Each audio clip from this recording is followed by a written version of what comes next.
So next fourth dosa వచ్చేసి ఇంకా basin కా చిల్లా అండి. దీన్ని శనగపిండితో దోశలు అంటారు.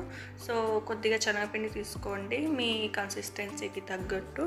సో ఉండలు లేకుండా ఒకసారి బాగా కలిపేయండి. కొద్దిగా ఉప్పు ఇంకా వాటర్ వేసేసి దోశపిండి కన్సిస్టెన్సీ వచ్చేలా బాగా కలిపేయండి. కలిపేసిన పిండి దోశ ప్యాన్ పైన వేసి దోశలాగా అయితే స్ప్రెడ్ చేసేసుకోండి. సో దీనిపైన పన్నీర్ కూడా స్టఫింగ్ చేసుకోవచ్చు. సో ప్రోటీన్ ఎక్కువగా లభిస్తుంది అనమాట. కావాలంటే దీంట్లోనే ఒక ఎగ్ కూడా వేసుకోవచ్చు అనమాట, ప్రోటీన్ ఎక్కువగా కావాలి అనుకుంటే.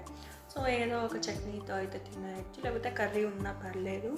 ఇలా కాదు అనుకుంటే వెజిటబుల్స్ కూడా వేసి ఆనియన్, క్యారెట్ అవన్నీ వేసి కూడా దోశ చేసుకోవచ్చు అనమాట. సో మీకు ఇంకా మెత్తగా కావాలనుకుంటే కొంచెం మందంగా వేసుకోండి. నేనైతే పల్చగా వేసాను. సో ఆ రోజు తోటకూర కర్రీ ఉంటే ఇలా తిన్నాను అనమాట. సో వీడియో మీకు నచ్చి